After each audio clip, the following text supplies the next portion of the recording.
Sindicato dos Trabalhadores Rodoviários de Santos e Região.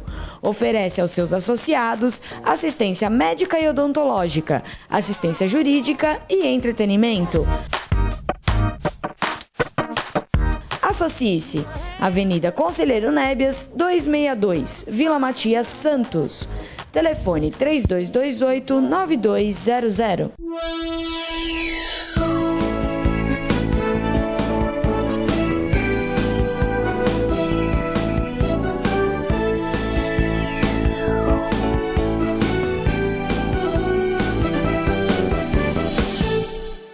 Alô, Baixada Santista, Sem Reação chegando pela sua TV Com. Um prazer muito grande em contar com a sua audiência nesta sexta-feira, falando para toda a Baixada Santista e convidando você desde já a participar do nosso programa. Hoje nós vamos dar continuidade aos debates com os candidatos à Assembleia Legislativa e temos a participação da Débora Camilo, gentilmente participando, ela que é candidata pelo PSOL, e o Pedrinho de Sá, que é candidato pelo PTB. Quero dar boa tarde aos dois convidados e já começar com as perguntas. Vou começar com o Pedrinho. Pedrinho, boa tarde, obrigado pela participação. Você já esteve numa rodada aqui com os candidatos, então já conhece o formato.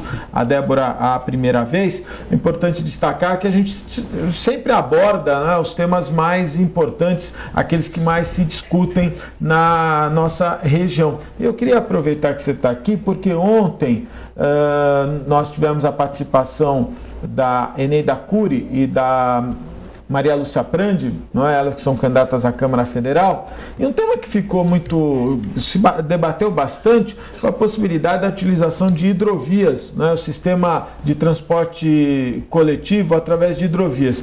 E culminou, porque essa semana, uma experiência em São Paulo, né? Mostrou até um ônibus, um barco estilizado como um ônibus, fazendo o transporte de passageiros, né? Navega São Paulo, um projeto, não sei nem se é do governo do estado, do governo federal, enfim, mas o importante é a ideia, o formato. Cubatão é atendido, a região toda, Praia Grande, São Vicente, Santos, são todas interligadas por canais. Tivemos aquele episódio, talvez precipitado, que a Massa Rosa tentou mostrar lá o sistema e de forma inadequada. Não podemos criticar o sistema, e sim a forma como o sistema foi apresentado. Enfim, é possível implantar? Você acha que na Assembleia pode haver uma movimentação para pressionar o governo de São Paulo a implantar o sistema hidroviário na região? Boa tarde, obrigado pela participação. Boa tarde, Augusto. Boa tarde, Débora. Boa tarde a você que nos assiste. É uma alegria muito grande voltar aqui ao TV.com para a gente estar fazendo o Ação e Reação. E, Augusto, essa questão do transporte hidroviário, duas questões importantes, e você citou uma que, na verdade, virou uma comédia e acabou matando uma discussão importante, que foi quando alguns prefeitos, junto com a prefeita de Cubatão, foram lá fazer uma demonstração do barco, um barco subiu em cima do outro, capotou, caiu gente na água, e acabou encerrando uma discussão importantíssima.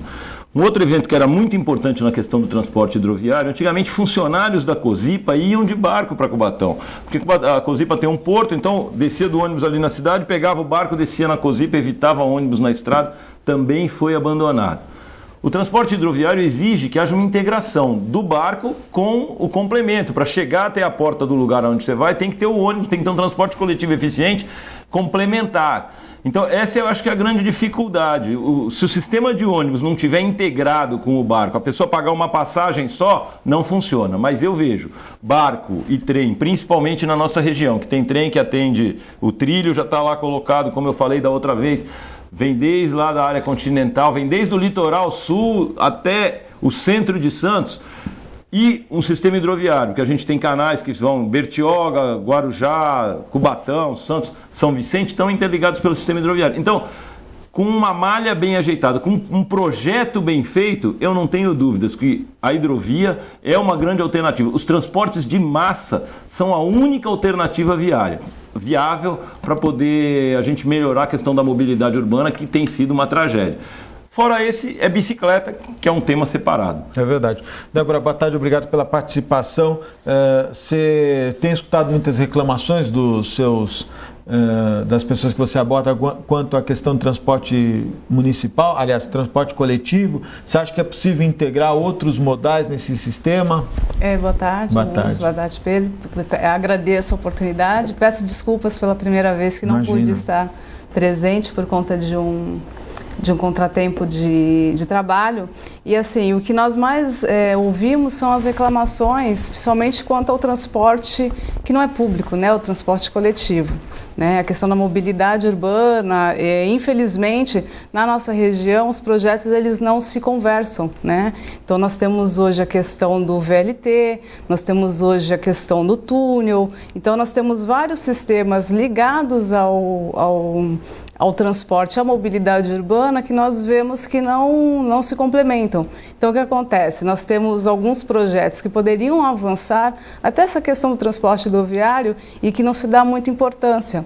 Né? Então, a tentativa de melhoria, por vezes, ela acaba ficando de lado por conta de interesses outros que a gente muitas vezes desconhece. Né? Questões do capital, interesses que em nada melhorariam a mobilidade e a qualidade de vida das pessoas. Né? Então, o que nós vemos muito são as reclamações quanto à qualidade do transporte, né, o valor que é cobrado, né? A tarifa, que infelizmente muitos colocam que a melhoria no transporte público em Santos, no Città Santos, se deu por conta do Wi-Fi e instalação de ar-condicionado. Né? E quando nós sabemos que você entra às 3 horas da tarde num ônibus, isso eu digo porque eu sou usuária, né, de transporte público, né? Então você entra às 3 horas da tarde em Santos e num ônibus em Santos, e você tem um ônibus lotado. Né? Então, infelizmente, nós vemos que na região essas questões elas andam a passo de tartaruga, né? E muitas vezes nós temos aí um retrocesso. Né? Enquanto você poderia investir em transporte público de qualidade, você muitas vezes acaba incentivando a compra de veículos, né? Criando alguns mecanismos, que nem nós vemos em Santos também. Alguns locais, acho que a partir de novembro, se não estou enganado, você não vai poder mais estacionar. É verdade. Né? E você já tem um estudo de alteração do plano diretor para a criação de edifícios garagem na cidade, a utilização de praças para estacionamento, e em nenhum momento você investe em transporte massivo para que você retire esses veículos da... E falando, você está dizendo das melhorias, né?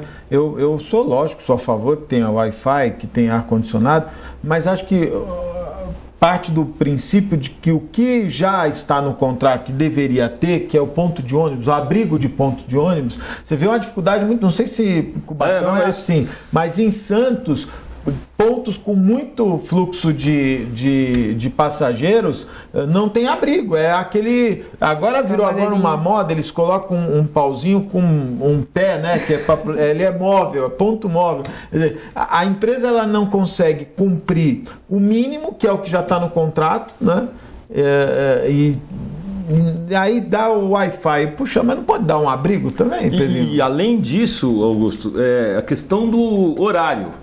Acima de tudo, por que as pessoas que têm carro usam o carro? Ah, porque eu sei a hora que eu quero sair, a hora que eu quero chegar. Você vai fora do Brasil, o ônibus tem lá no ponto assim, ele vai passar aqui tal hora. Você sabe todos os horários que o ônibus vai passar. Então você sai de casa, você sabe, tem ônibus nesse horário. Você anota uma vez, vale para todo dia. É verdade. Agora aqui, você vai para o ponto e fica esperando ver lá, quando tinha, ainda tem agora já uma série de pontos já para avisar. Então... Mas tinha lá, vai chegar em 15 minutos, vai chegar em 20. Eu não quero saber daqui quanto tempo ele vai chegar, eu quero saber a hora que ele passa. Então, a hora que a gente conseguir organizar isso, as pessoas vão começar a deixar o carro em casa. E a outra questão é chegar a todos os lugares, porque o carro antigamente levava de porta a porta, agora já não leva mais. Então, a competição com o ônibus fica favorável ao ônibus, desde que você tenha confiança nos horários, saiba que hora você vai chegar, que hora você vai sair. Eu acho que esse é o grande... Olha, a única saída. Eu vou inverter, vou começar com a Débora. Débora, impressionante, eu vi uma declaração até ele é santista, né? o atual coordenador de saúde mental do governo federal, está me fugindo agora o nome dele, um psiquiatra, ele foi um dos que acabou com a Casa Anchieta, né? E nós perdemos de 2002 até hoje mais de 20 mil vagas, mais de 2 mil vagas em hospitais psiquiátricos, né? E o governo federal resolveu criar o CAPS, que é um centro de atendimento que tem especializado em drogas e em distúrbios mentais, né? Mas ele não é nem 24 horas e o atendimento também não é para emergência. Você aparecer lá com um surto, você não vai ser atendido. Eu vi uma entrevista dele no início de maio e vi uma entrevista dele ontem no Bom Dia Brasil. Então, no início de maio, ele diz assim, quando a repórter pergunta... mas e aqueles que têm surto? Não, o surto tem que ser tratado no pronto-socorro, né? A pessoa tem que ser direcionada lá e lá nós temos que ter um treinamento para atender uma pessoa que esteja passando por um surto. E agora, no jornal de ontem, ele responde que infelizmente não tem mão de obra, não tem médicos, não consegue pôr em prática o programa e o CAPS fica só no atendimento. Eu estou te perguntando tudo isso porque é lógico que o governo federal, o governo estadual, deveria, né, ter vagas para não só os dependentes químicos, né, o que já não tem, que é uma dificuldade muito grande, mas também por um problema que está se varrendo para debaixo do tapete, que são as pessoas que têm distúrbios psiquiátricos adultos, né? E a gente vê casos e mais casos na nossa região de pessoas de idade que às vezes têm um filho, um sobrinho com esse tipo de problema e já não conseguem administrá-lo em casa. É possível melhorar o sistema psiquiátrico na nossa região? Eu acredito que sim. Na verdade, eu penso que seja mais uma questão de vontade política do que falta de recursos, né? Porque nós vemos que muitas vezes se precariza determinados setores para se justificar ou você retirar aquele programa ou você terceirizar aquele programa. Então, eu acredito que o sistema público, ele deva ser de qualidade, né? Recurso existe, né? Simplesmente ele não é, ou às vezes ele é repassado, mas ele não é destinado da forma correta, né? Então, você pode ter um sistema público de qualidade, onde você tem especialistas naqueles locais que tenham um preparo, que tenham condições de dar esse atendimento. Então, eu penso que passa mais pela falta de vontade política do que pela falta de recurso, porque recurso existe, ele só tem que ser bem destinado e tem que ser bem gerenciado. Acho que a questão é mais vontade política do que qualquer outra coisa. Você sente nas ruas esse problema da falta de vagas para atendimento, não só dos dependentes químicos, mas também de pessoas que sofrem de problemas psiquiátricos? Acho que é muito sério isso. A gente tinha um sistema que foi se degradando e chegou às denúncias graves de mau atendimento, maus tratos com as pessoas que estavam lá. Usando isso como desculpa, o poder público resolveu se furtar a fazer a parte dele. Então agora a família tem que dar um jeito, o pronto-socorro tem que dar um jeito.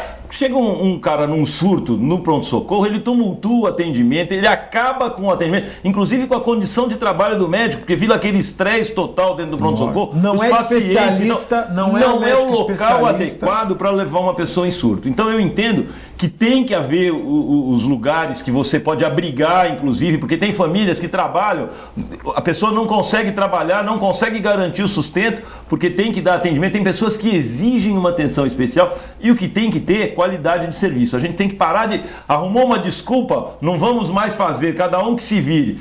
O poder público tem que garantir as coisas que são essenciais e é um problema seríssimo isso daí. Tem muita gente nessa situação, a questão de esquizofrenia, de problemas que têm surtos graves, que interferem com toda a relação, inclusive social, do lugar que mora, tal. Então, o que tem? A gente não pode usar como desculpa o que não deu certo para não fazer. A gente tem que ver os erros do que já aconteceu e promover um projeto decente que garanta o atendimento não só ao doente, mas como a própria família, que tem que ser ensinada a conviver com o problema, porque muita gente joga na rua também, porque não consegue conviver com as pessoas que têm esses problemas. Tem dois aspectos importantes. em alguns casos, eu conheço muitos desses casos, que os pais são idosos e não conseguem. Chegam, e aí morrem e a família abandona. Isso é comum. Um outro aspecto importante é a condição necessária de atendimento para um jovem desse. Recentemente ficou, só para você somar no que você vai falar, recentemente um camarada teve um surto, aliás, teve um problema de saúde, foi para o Guilherme Álvaro, ficou internado, ele teve vários surtos lá, ele ficava amarrado na cama. Chegou uma hora que deram alta para ele. Aí a família disse, mas nós não temos como levá-lo. Não, aqui ele não pode ficar porque não é o local adequado. Puseram o cara, isso foi no ano passado, da porta para a rua, aqui não é o local para que ele fique. Detalhe, o Estado, nem o governo do Estado, nem o governo federal oferecem vagas para esse atendimento. E aí vai o que eu falei e vai em contra, inclusive, o que a Débora falou, a questão do recurso. As prioridades dos governos são muito mais maquiagem do que solução de problemas. A gente, como deputado, tem a obrigação de lutar, perseguir resultados, prestar atenção, conversar com quem tem a capacidade de resolver esses problemas, acompanhar, dar condições de trabalho e aí sim começar a eliminar problemas. A gente toda eleição discute as mesmas coisas, porque quem ganha cuida da parte floreada das coisas, gosta de aparecer na TV, gosta de aparecer na mídia, mas não persegue resultado para resolver problema seríssimo, e esse é um problema seríssimo da nossa sociedade. Você quer comentar? Não, é mais ou menos essa questão, né? Você tem programas que poderiam dar certo, né? A questão dos adictos, né? Você pega a questão dos adictos. Você tem algumas entidades que são ligadas a entidades religiosas, tal, que a gente sabe que nem sempre você tem um acompanhamento e a lei, de certa forma, ela até proíbe. Mas, mesmo assim, ainda continuam se utilizando desses meios. Tudo bem que Mas o Estado passou para a sociedade essa responsabilidade. Então, o espaço, ele não assume... Idoso, jovem, não é? Quer dizer, quem cuida das creches, dependente, tudo a sociedade tem que se virar. Ele não assume e repassa a responsabilidade. Muitas vezes você não tem acesso a essas entidades para saber de que forma elas estão realmente tratando dessas pessoas, né? Então, você joga a responsabilidade para outros e quem fica à mercê são essas pessoas e a própria sociedade. Olha, eu vejo casos e casos todos os dias. Tem o Desafio Jovem, que já foi referência no atendimento e que passa por dificuldades, porque o Estado que passa muito pouco, o município que passa muito pouco, às vezes os convênios são rompidos pela burocracia que toma conta, e se você perguntar, até outro dia a cidade de Santos estava com dificuldade de credenciar clínicas para atendimento de dependentes químicos. Sinceramente, o Estado passou as responsabilidades para a sociedade, Pedrinho. E cria um monte de dificuldade. Então, as entidades hoje perdem mais tempo prestando conta em papel do que realmente fazendo atendimento. Você vê em Cubatão, a PAI, que é uma entidade referenciada no mundo, em Cubatão fechou porque falta de papel. O que precisa é acompanhar, ajudar a corrigir. Se não funciona, o presidente prestar assessoria. Mas o Estado resolveu o seguinte: eu não quero mais saber de nada, eu não dou o dinheiro se você não me der o papel certinho, não me interessa o trabalho que você está fazendo. O que interessa é se o papel está em ordem ou não está em ordem. Então, é quando eu digo, o Estado está procurando jeito de pular fora do problema.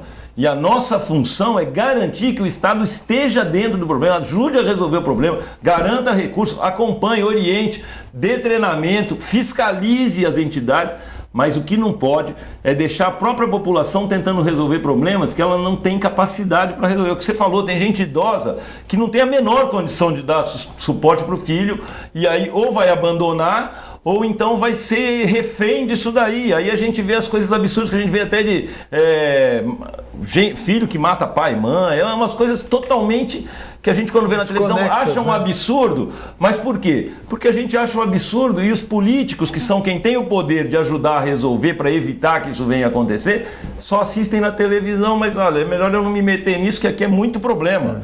A gente que é político de renovação, o nosso compromisso é se enfiar nos problemas que são sérios Não interessa se vai ser difícil ou se vou me machucar. O importante é que eu queira resolver, que eu apresente alternativas, que eu discuta e procure solução para a gente passar para a próxima etapa. A gente está sempre andando para trás, infelizmente. Eu acho que isso é muito simples de resolver. Vocês que são pessoas num projeto de renovação, o Estado, né, ele tem que participar ativamente desse processo, né, deixando a sociedade não tão responsável assim, né, e agir diretamente no processo. Né. Você vê, por exemplo, creche, tem creches que são glosadas nas suas prestações de conta porque colocaram, por exemplo, uma nota de gás. Né, e gás não pode, não sei se você sabe, mas a creche não pode. Então, porque ela aparentemente receberia a merenda, né? Então, e é uma coisa inadmissível, né? Porque se você precisar ferver uma água, você não vai conseguir, né? Enfim. E aí a sociedade, eu acho que vocês, como candidatos, devem enfrentar. Eu enfrento sempre, vocês mais ainda. Os convites de jantar, de churrascada, de peixada, de pizzaiada, porque as entidades precisam fazer isso. Se tornou uma responsabilidade. E eu vou desabafar aqui. O ano que vem, se a Prefeitura de Santos esse ano não tiver um diálogo mais concreto com as entidades que administram as creches, vai ser muito difícil. Eu fiquei sabendo essa semana que o dissídio dos funcionários que trabalham em creches, de associações, foi de 8%. E que a Prefeitura está oferecendo um reajuste na diária dos atendidos de 6%. Não vai bater a conta. Alguém vai ficar sem receber, né? Alguma coisa. Ou as entidades vão cada vez mais diminuir o atendimento, né? E aí eu pergunto, a cidade de São Paulo hoje tem uma carência de 110 mil vagas de creche. E a Folha de São Paulo publicou recentemente uma matéria, mais de 20 mil vagas são conquistadas na justiça. As pessoas entram na justiça e o Estado é obrigado E aí está assim, no medicamento, está assim, não é verdade? No atendimento. Então, a renovação, é possível mudar esse quadro, Débora? Olha, eu acredito que sim, né? Aí, como eu disse, né, e eu sempre afirmo, eu gosto de pontuar muito isso, eu acho que é muita questão de vontade política, né? O recurso, ele existe, né? Muitas vezes, infelizmente, as pessoas acabam, na administração, elas acabam dizendo que não podem fazer maiores investimentos por conta da responsabilidade fiscal, né? E nós vemos que muitas vezes elas se furtam de investir em determinados setores por conta disso, mas há sim a possibilidade, porque nós vemos que em alguns momentos a administração, não só a prefeitura, o Estado, eles acabam destinando recursos para determinadas áreas que a gente percebe que não são tão necessárias, né? Aí você pega a questão da educação, você pega a creche. Creche é algo imprescindível, né? Que você tem uma mãe e um pai de família que precisam sair para trabalhar, eles precisam deixar seus filhos em algum local, né? Aí você pega uma prefeitura que deveria ter a responsabilidade de criar vagas dentro da administração municipal e não faz. Utiliza-se de entidades, né, que está utilizando o espaço daquela entidade e você não dá o repasse necessário para manter aquela entidade junto da administração para fazer um trabalho. Então é você não valorizar nem a entidade que é parceira e nem as pessoas que necessitam dessa parceria. É verdade. Né? Então você precisa investir em determinados setores que são imprescindíveis, né? E a gente sabe que a questão da creche, e em Santos, desde o ano passado, essa questão, acho que até na gota de leite, né? O Guilherme Barbarize chegou a ameaçar de não atender de cortar metade das vagas. Então, e eu diria o seguinte: Aí vai de encontro ao que eu falei, do governo está mais preocupado com o papel do que com o resultado do trabalho. O cara que é espertinho, tem um bom contador, não põe a nota do gás e consegue garantir o repasse do recurso. O serviço dele, às vezes, é uma porcaria. As crianças estão mal atendidas. Mas o contador é bom. Mas o contador é bom, então a esperteza ganha do cara que é comer. Às vezes é um grupo de mulheres, de mães, até que se reuniu, que tem lá uma creche, faz um ótimo trabalho, atende bem a criança, dá atenção, porém, a parte contábil tem algum problema, em vez do poder público olhar como é que é o serviço e aí ajudar a resolver, porque às vezes é ruim o trabalho de campo e é ruim o trabalho contábil, aí é melhor que feche mesmo. Porém, para fechar, tem que ter condição de suprir. Então, você fecha as vagas e não põe nada para oferecer no lugar, isso é um problema absurdo. A outra coisa é você criar uma creche longe de tudo, do trabalho da pessoa e da casa da pessoa. Então, a mãe tem que pegar um ônibus, ir até a creche, largar o filho, pegar outro ônibus, ir para o trabalho. A creche tem que estar ou perto da casa das pessoas, que é a condição ideal, sai, deixa na creche e vai trabalhar, e volta, pega e vai para casa, ou perto do trabalho. Então, vai com a criança até próximo do trabalho, deixa a criança na creche e vai. O poder público tem que ter essa equação muito bem montada. Não ficar olhando só papel. A gente tem que prestar atenção no trabalho que é prestado, no serviço, na forma que é atendido. A formação da criança, do jovem, depende muito do trabalho que é feito na creche. Então tem que ser acompanhado, tem que ser fiscalizado, tem que ser garantido o recurso. Isso de repassar menos do que a inflação é mais uma forma de ir tirando folga até que as pessoas falam, bom, não tenho mais condição de atender. Ai, sinto muito, então você está pedindo para sair. E não é essa, eles forçam a barra para a pessoa desistir, para as outras. Então, se não tem condição de fazer, garanta condições para que alguém faça por você. Você sabe que é uma coisa, você falou um aspecto interessante, né? Primeiro que eles têm que definir agora quantas crianças vão atender no ano que vem. É definido agora, é um plano, e aí ele tem que dizer, não, eu concordo, não concordo. Segundo, que é cruel, porque quem está lá na creche, as pessoas que estão lá no dia a dia, os voluntários, os funcionários, enfim, tem contato diário com as crianças. E aí o ser humano acaba ficando, vou deixar, né, sabe das dificuldades, que muitos dos pais são usuários de drogas, às vezes a criança, aquele espaço é um espaço adequado. Eu estou falando naquelas creches que atendem áreas mais atingidas de forma... áreas mais degradadas, obrigado, né? Áreas mais degradadas e que a gente sabe das necessidades. Os burocratas nunca entendem isso, porque o burocrata sempre está no ar-condicionado, né? Sempre está na sala e sempre está recebendo alguém, não é? Eu acho que tinha que ser o contrário. Você pode, não sei, vocês são pessoas que estão começando a política, mas isso tinha que ser invertido. Hoje, todo mundo tem que ir lá na sala dos burocratas, né? Dos secretários, dos coordenadores, dos diretores, pedir algo, né? Tentar justificar algo.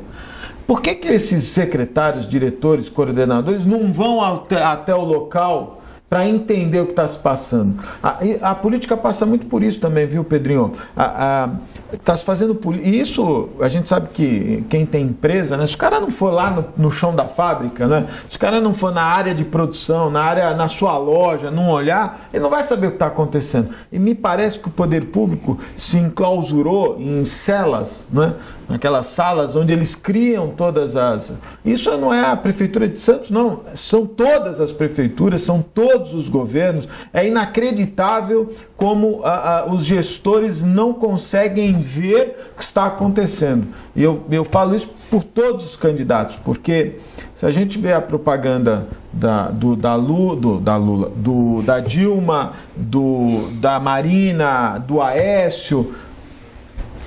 Nós não temos problema. Nenhum. Não é verdade?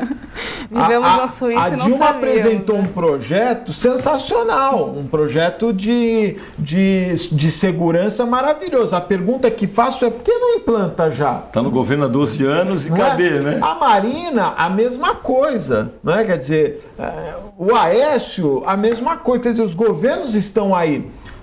É difícil, viu? Vocês têm uma tarefa dura, porque vocês são dois jovens, têm boas ideias, mas será que consegue vencer lá no antro? Duas coisas importantes. Primeiro, o político não pode perder contato com a população. E quando eu digo perder contato, não é visitar de vez em quando. É continuar convivendo com os problemas, acompanhando como os problemas estão evoluindo para buscar solução. E a outra, a gente não pode ficar resolvendo o problema pontualmente, a gente tem que parar de, falta uma creche para esse conhecido, vai lá, resolve o problema da creche do conhecido e não da creche do bairro, que vai atender todas as mães daquela região. Então, virou uma barganha de coisa. O vereador, principalmente, é o grande negociador de vaga em creche. É verdade. Então, a gente tem que acabar com a negociação de vaga em creche, de espaço para problema pontualmente, fazer programação, garantir recursos, fazer uma análise, tem que ter um mapa da cidade, olha, onde tem mãe que vai trabalhar, que tem filho pequeno que precisa de creche ou que está grávida. Então, isso é um sistema público de saúde, e aí vai para o programa de saúde da família,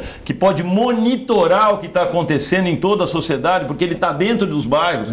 Se fosse sério e não fosse usado só por politicagem, era um programa que traria as informações necessárias e garantia as demandas, né? Exatamente. E aí as ações de governo seriam no sentido de resolver problemas que estão chegando, não os que já estão vencidos. E a gente está sempre correndo atrás do rabo. Então, o grande problema dos políticos que a gente tem hoje é que eles correm atrás do rabo. Eles resolvem o problema que já está vencido, mas não olham os problemas que vão chegar para poder resolver para frente. Todas as prefeituras têm uma secretaria de planejamento. Eu não sei que tanto se planeja. Vamos fazer um breve intervalo, é muito rápido, fica aí, eu volto já.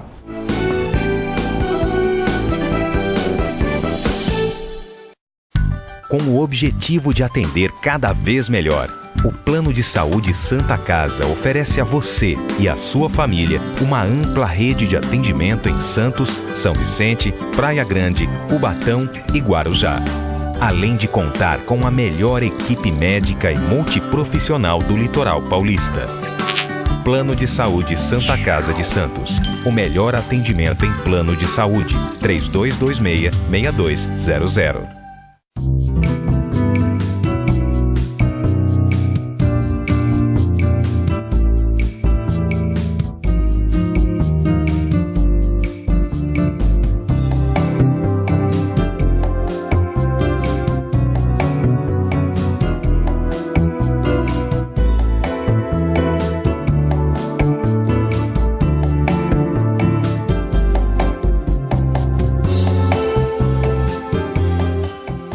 Buffet Maison Vanut, um novo conceito em festa. Requinte e sofisticação no mesmo espaço.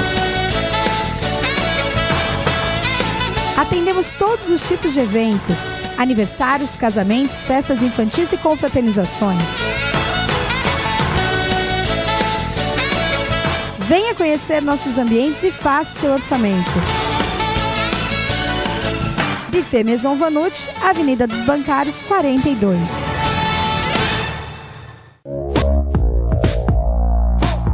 Sindicato dos Trabalhadores Municipais de Praia Grande, há mais de 20 anos levando aos seus associados planos de saúde e convênios, assistência odontológica e jurídica, curso de capacitação e outros benefícios, dando aos servidores melhores condições de trabalho e qualidade de vida. Para mais informações, acesse o site www.sindicatopraiagrande.org.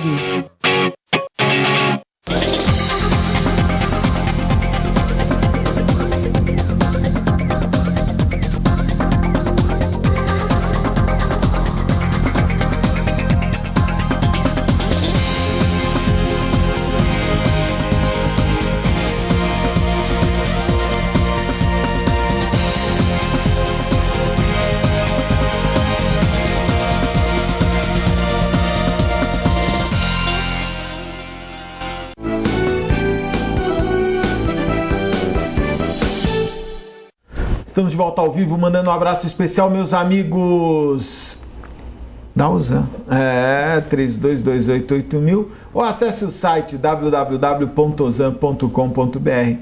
Quem nos apoia também, os meus amigos do restaurante Boqueirão Express Grill, o Lobo Viana 89, ao lado da Unisanta, em frente ao Supercentro Boqueirão.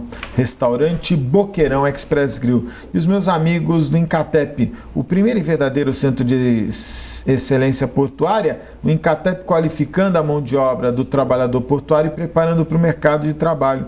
Sempre importante destacar a qualificação que o Incatep oferece. Por isso eu recomendo Incatep, o primeiro e verdadeiro centro de excelência portuária.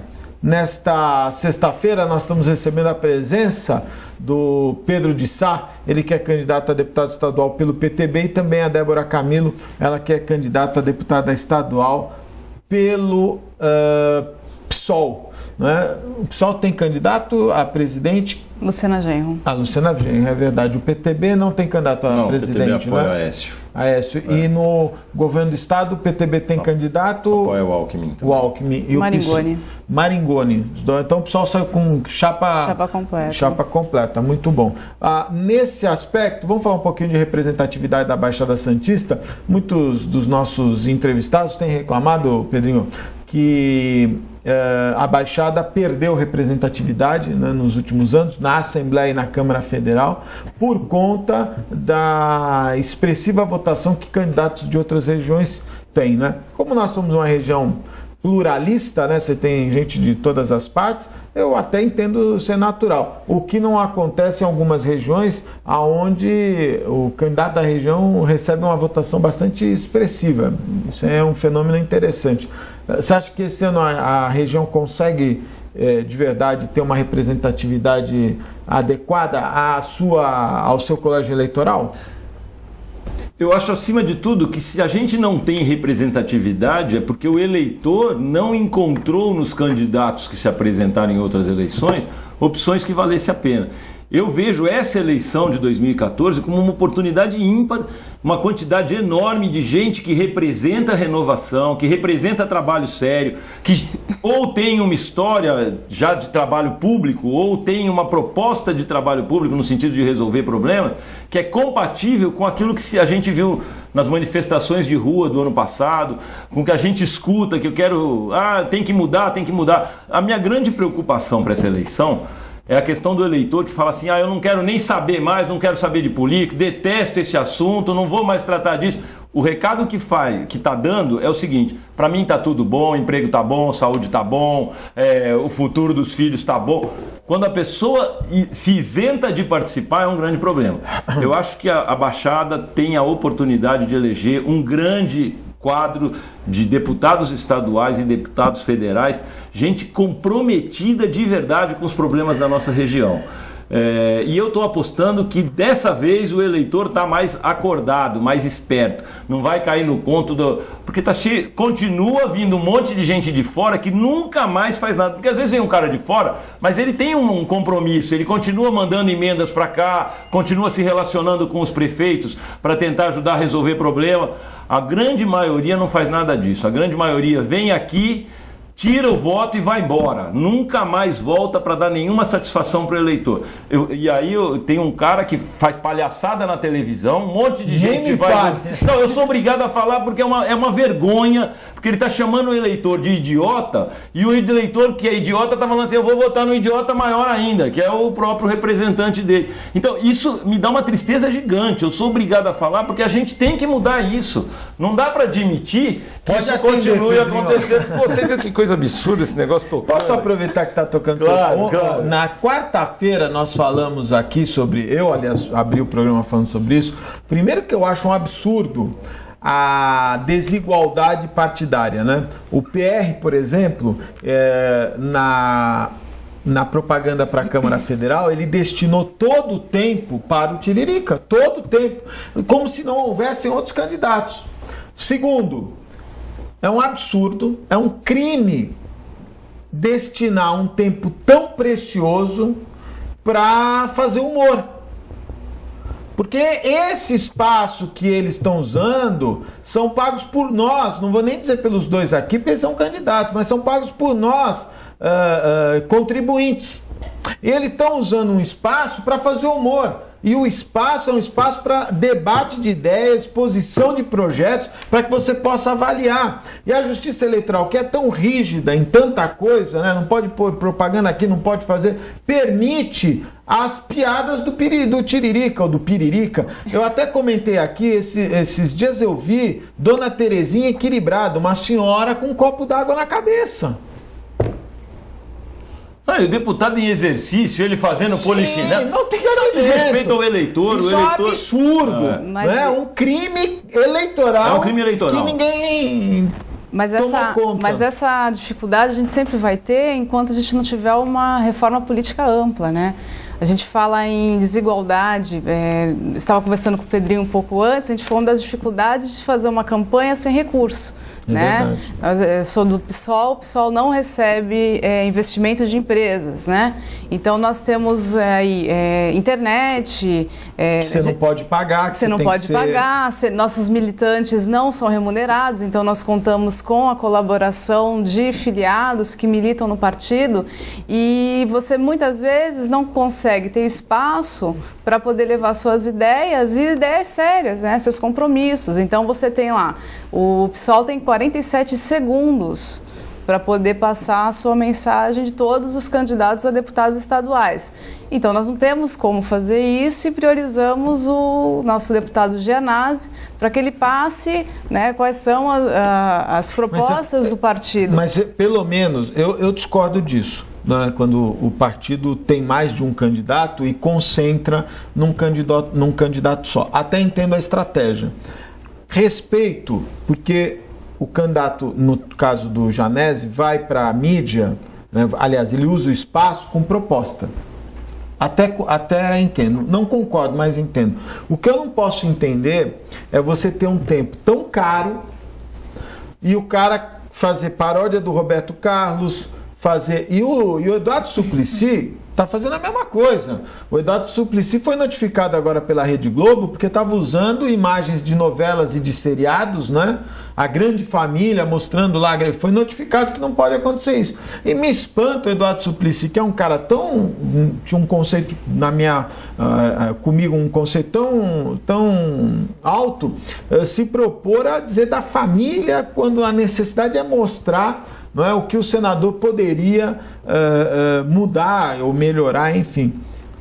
Isso é controverso. O cara que está 24 anos lá e a coisa que ele tem mais para falar assim, mas eu sou honesto, é lamentável. Honestidade é obrigação. Ele tinha que ter algum trabalho para mostrar. E aí eu acho que o tempo devia ser igual. Prestar contas em outra oportunidade. Agora nós somos candidatos e deveria ter um mínimo de respeito pela candidatura de todo mundo. Não interessa, até evitar que lançasse palhaço para fazer candidatura. Então, se todos tivessem o mesmo tempo... Eu fui a São Paulo, fiquei 4 horas para gravar, 6 segundos. Apareci 2 vezes no programa eleitoral, enquanto outros que já são deputados aparecem várias vezes. Então, é aquela torcida de ficar, não, será que eu vou aparecer? Eu vou filmar para provar que eu apareci um dia na televisão. É que a gente sabe que isso é uma estratégia do próprio partido, né? Então, o Tiririca é um puxador de votos. Então, quem está atrás dele é que é o preocupante, né? Que a gente não sabe quem vai vir atrás. Mas o eleitor não... Na outra eleição, só para você saber, ele elegeu o Valdemar da Costa Neto, que está preso. Elegeu 5, né? Então, por isso eu digo, eu acredito que o eleitor da nossa região está mais esclarecido, está com mais vontade de ter um deputado, a gente tem condição de eleger 6 deputados. Então, eu sou um cara otimista por natureza, então eu acredito que o eleitor vai votar por uma bancada forte, que vai defender a nossa região, precisa de muito investimento, precisa rever qual é a vocação da zona industrial de Cubatão, como que a gente vai fazer a questão retroportuária. Então tem muita coisa séria para ser resolvida pela participação dos políticos e a questão da educação, das creches que a gente falou, do atendimento ao idoso, tudo isso só vai ser bem encaminhado se a gente tiver uma representação firme e comprometida. É nisso que eu estou apostando, que o eleitor da Baixada vai votar em gente da Baixada para poder ser bem representado e ter alguém comprometido em resolver o problema da nossa região. Os otimistas, né? Como eu sou um pessimista, Pedrinho, como eu sou um pessimista por natureza, né? Acho que é mais difícil. Mas eu não sei, você está dando oportunidade justamente para que pessoas tragam a ideia, né? Então, de certa forma, você ainda acredita que alguma coisa pode ser feita. Não, não é que eu acredito que pode ser feita. Eu acho que a gente também não pode. Eu sou um pessimista, mas eu não abandono, não sou um covarde, né? Eu acho que é muito difícil mudar, por aspectos de legislação mesmo. Quer dizer, a lei permite, eu até estava aqui ontem, a Eneida falou uma coisa que é verdade, você pega hoje o perfil dos representantes na Assembleia e na Câmara Federal, não tem mais aquela representatividade pluralista, né? Você tem uma representatividade empresarial. O cara que tem bala, né? Ele, às vezes a profissão que ele coloca ali não é a verdadeira opção profissional da pessoa, né? O empresarial passou por cima. Por quê? Porque, na verdade, se você não tiver dinheiro, você não faz campanha, não é verdade? Verdade. Você pode ter um parente em Tietê, né? Você fala, puxa, quero fazer um trabalho em Tietê. Você tem que ir para lá, você tem que distribuir material, você tem que ter alguém lá. Isso demanda um custo. Eu não tenho esse custo, vou mandar um e-mail, vou falar com o cara no Facebook, o que é muito pouco. Eu vejo aqui na nossa região, por exemplo, tem 2 ex-prefeitos, não da nossa região, de outras cidades, que estão trabalhando com muita força, com vereadores, com cabos eleitorais, com não sei o quê. Eu acho bom. Não sei até que ponto uma pessoa que tem o pé numa outra região vai conseguir olhar, atender as demandas daqui. Eu acho que eu particularmente acho que enquanto não houver o voto distrital, nós vamos ficar assim, né? Sempre se batendo. Aí eu me recordo, 2007, 2008, nós chegamos a ter 7 deputados. Né? Não vou citar nomes aqui, mas eram 6 ou 7 deputados. E na época a Fernanda estava passando um problema difícil lá na Santa Casa, de câncer e tal, e aí cada deputado se empenhou lá, os 7 se juntaram e fizeram uma emenda, cada um tantos mil reais, para comprar o acelerador linear da Santa Casa. Que depois não conseguiu construir, porque não tinha dinheiro da Casa Mata, aquelas confusões todas. Enfim. Hoje, se tivesse que fazer isso, não dava, porque você só tem 2, 3, né?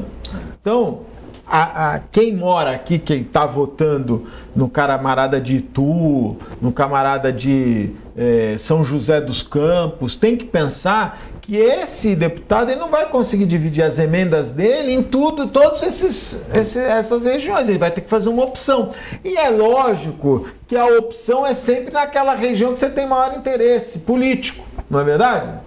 Então, se não mudar isso, eu continuo pessimista. Enquanto as regras... desculpa. Não, pode falar. Não, enquanto as regras, né, da questão eleitoral continuarem da forma que estão, a gente não vai conseguir você ter uma visibilidade quanto candidato, dizendo quanto candidato. Você levar suas propostas, você disputar de forma igualitária, né? Porque aí quem tem mais dinheiro tem mais tempo, quem tem mais dinheiro tem mais acesso, estrutura. Você vê lá a quantidade de pessoas carregando faixas. E a gente sabe que hoje tem candidato pagando salário mínimo para cada cabo eleitoral. Carregador de faixa. Carregador de faixa. Então, aí você imagina no final quanto que saiu essa campanha, qual vai ser o retorno que eles darão, porque muitas vezes você tem empresas, aí entra a questão do empresariado todo envolvido, você tem empresas financiando essas campanhas e muitas vezes o retorno daquele eleito não vai ser para a população. Vai ser para as pessoas que financiaram a sua campanha. Então, enquanto as regras, né, porque até então não é ilegal você receber dinheiro de empresa, mas enquanto a lei permitir, a gente sabe que não vai ter um comprometimento maior dos candidatos e dos eleitos com a população. Então, enquanto não mudar a regra, infelizmente a gente vai continuar sendo pessimista nesse sentido, porque aí vem pessoas de fora com mais condições de trabalhar e pessoas de dentro, porque também não adianta muitas vezes a gente falar para que votem em pessoas da região e a gente sabe que infelizmente nem todos da região têm esse comprometimento, né? E muitas vezes a gente já sabe, se esquece um pouco o passado dessas pessoas que hoje estão aqui tentando novamente entrar ou na Câmara Federal ou na Assembleia Legislativa, e a gente esquece o passado deles, mas porque eles têm muito dinheiro, têm bala na agulha para poder fazer a campanha, eles vão ser bem votados ou vai ter algum puxador de voto que vai levá-los lá para sua cadeirinha. É verdade. A legislação eleitoral nesse ponto ela realmente é bem injusta. E a opressão visual sobre o eleitor, ela acaba direcionando o voto sem dúvida nenhuma. Apesar de eu dizer sempre o seguinte, cavalete não vota, então não adianta o cara ter a avenida inteira de cavalete, porque quem vota é o eleitor. O cavalete lembra que alguém é candidato. Agora, eu estou apostando de que numa mensagem de, olha, nós temos um projeto, nosso projeto é esse, está lá no site, pode procurar conhecer um pouco mais as nossas propostas, isso vai dar resultado. Pode não dar nessa eleição, mas vai dar resultado porque a população vai percebendo a necessidade, principalmente o jovem, que está muito ligado no que está acontecendo, ele está percebendo isso daí. Então eu acredito na renovação e no trabalho, na eleição de uma bancada forte na nossa região, por conta disso, porque tem gente comprometida, tem gente séria, sempre vai ter gente que não tem nenhum compromisso, que está aí porque apareceu, porque quer o poder pelo poder. Mas tem gente que quer resolver problema, que quer trabalhar de verdade, e eu vou continuar. Eu acho que enquanto tiver gente que nem nós, que vai lá, dá o seu recado, mostra que dá para fazer de um jeito diferente, de um jeito melhor, isso vai crescendo, vai fidelizando o voto e vai fidelizando o eleitor em votar em gente que tem compromisso. Então eu acho que esse é o grande trabalho, e aí por isso eu fico muito feliz de estar aqui hoje. Como você falou, Débora, o Augusto permite que gente que tem pouca oportunidade ou tem pouco recurso venha aqui e dê seu recado sentado na mesma mesa do que os grandes que têm muito dinheiro, muitas vezes nem vêm, declinam de vir aqui porque acham que aqui não é... prefiro fazer campanha na rua do que... Nós tivemos 2 candidatos que declinaram. Porque acha que está acima de tudo. É verdade. E eu não. Eu acredito que a seriedade, o compromisso em levar propostas verdadeiras ao eleitor vai vencer mais cedo. Eu digo muito o seguinte, o bem sempre vence no final. Se o bem não está vencendo, é porque não chegamos ao final. Lembrando que as pesquisas, isso é uma posição minha, as pesquisas elas não deveriam ser divulgadas. Também acho. Porque isso é um crime, né?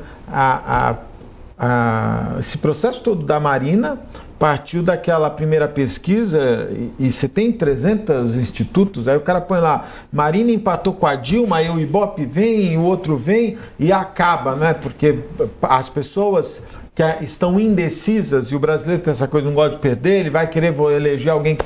Isso é muito grave. E pior, a interpretação da pesquisa, né? 70... Está no Estadão de hoje, está na página virtual do Estadão de hoje. Aliás, é lógico que é de hoje, porque é virtual, está aí. Entrou agora no Estadão, você vai ver. 70% dos eleitores, o que é um número gigantesco, não escolheram o seu candidato a deputado. 70%. Então qualquer pesquisa, eu vi algumas pesquisas que alguns jornais publicaram de intenção de voto, que eu acho que é criminosa. Não pelo jornal ter publicado, que é uma opção do jornal, mas pela interpretação, né? Porque você colocou lá, fulano tem tantos por cento, mas aquilo é uma fração muito pequena do todo. Mas às vezes até desestimula o cara que está lutando, porque ele olha, não apareci na pesquisa. E aquilo não é significativo, aquilo não é representativo da vontade do eleitor. Então, eu acho muito ruim também. Essa questão da pesquisa é seríssima. Eu vou contar uma piada, não, para mim foi uma piada, mas a minha esposa, quando foi candidata, tinha essa expectativa da pesquisa, né? E um dia, uma pessoa falou assim, estava lá ajudando, olha, se sair é muito bom, mas tem que tomar cuidado para não acomodar. Se não sair é muito ruim, mas é uma motivação. Eu olhei pro cara e falei, pô, tu tem que se definir, ou é bom ou é ruim. Nada dá para ser bom e ruim ao mesmo tempo. Ou é bom ou é ruim, né? Então a pesquisa é uma coisa que nos moldes como a gente está vendo hoje, né? Dessa forma, saiu ali, olha, os 3 nomes, Tiririca, Paulo Maluf e Russomano. Eu fico triste, né? Em saber, né, e a gente não pode reclamar, dizer, olha, não, eles estão indo lá porque eles conquistaram no voto, as pessoas estão elegendo o Tiririca, estão elegendo o Paulo Maluf, né? A exposição, na minha opinião, é que faz com que esses caras tenham essa votação, essa intenção de voto. O Maluf, na propaganda do PP, ele ocupa todo o tempo. Então, se você pegar, se a Débora ficar durante 45 dias, todo dia, tanto no estadual como no federal, né, apresentando, olha, vote nos fulanos, você vai ter uma projeção. Isso pode tomar um vulto, não é? E lembrando que são 3 nomes, um que já veio, já carrega uma história, que é o Maluf, e o Tiririca também, de certa maneira. Então, nós temos que mudar. Olha, fundamental. Ontem, as 2 candidatas que estiveram aqui, eu pedi para levar essa mensagem. É necessária uma reforma política, mas imediatamente mudar esse sistema, porque está cruel. Muito cruel, muito cruel. A pesquisa, ela induz o eleitor. Ela faz uma leitura incorreta e induz o eleitor a declinar da opção. A eleição majoritária, então, as pessoas só começaram a pensar na eleição para presidente depois que morreu o Eduardo Campos. Até então ninguém pensava. A eleição de deputado, a de senador, então, porque o deputado ainda vai na rua. A de senador, ninguém nem sabe que tem eleição. O senador vai ser realmente carregado por alguém, porque ninguém está preocupado com a eleição do senador.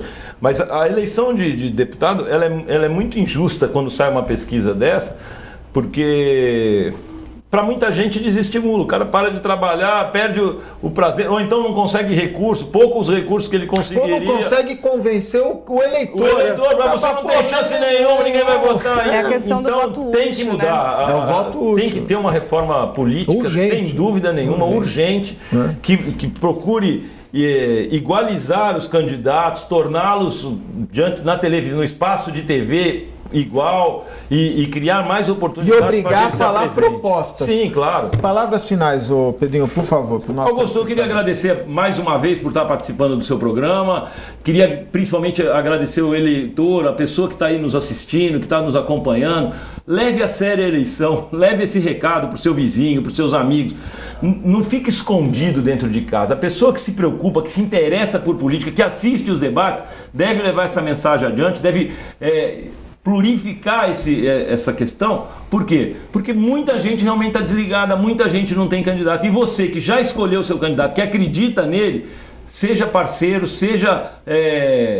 trabalhe pelo empenho, pelo prazer de ver políticos mais comprometidos com a nossa cidade. Muito obrigado, Augusto, muito obrigado a toda a sua equipe, parabéns aí, bom sucesso para a Débora e muito obrigado a você que nos acompanhou hoje, um grande abraço a todos. Muito legal. Débora, suas palavras finais, por favor. Quero agradecer a oportunidade de estar aqui, poder passar um pouco da nossa proposta, das nossas mensagens, né, já que nós não temos o tempo destinado e nem recurso suficiente, e dizer que a participação política ela vai além das eleições, né? A democracia ela vai além do voto. Então, para que as pessoas realmente participem, né, saibam o que é a democracia direta e pesquisem, né, levem quais são as suas demandas, quais são as suas propostas. E nós dizemos que o PSOL é o partido que tem levado isso muito a sério e nós queremos a participação direta da população e nós estamos, né, o processo do nosso partido, da nossa campanha, ela não é somente para a eleição.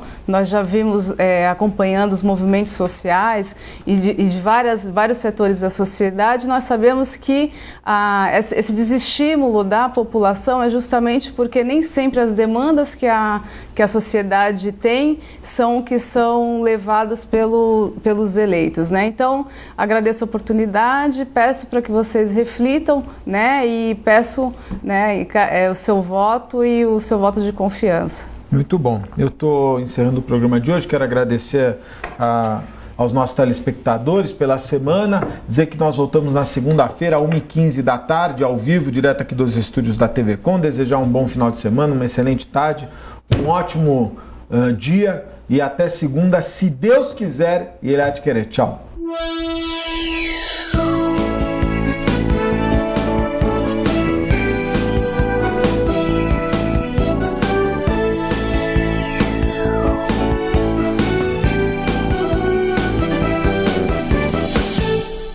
Um pedacinho da França agora ilumina Santos. Deixe que ele ilumine sua vida. Ville de France, do Grupo Mendes. Mais um sucesso pronto para morar. Espaço, conforto e requinte para você viver todo o charme europeu. Com o melhor clima tropical e uma vista livre para o mar. Ville de France, o estilo das vilas europeias em plena cidade de Santos. Venha conhecer.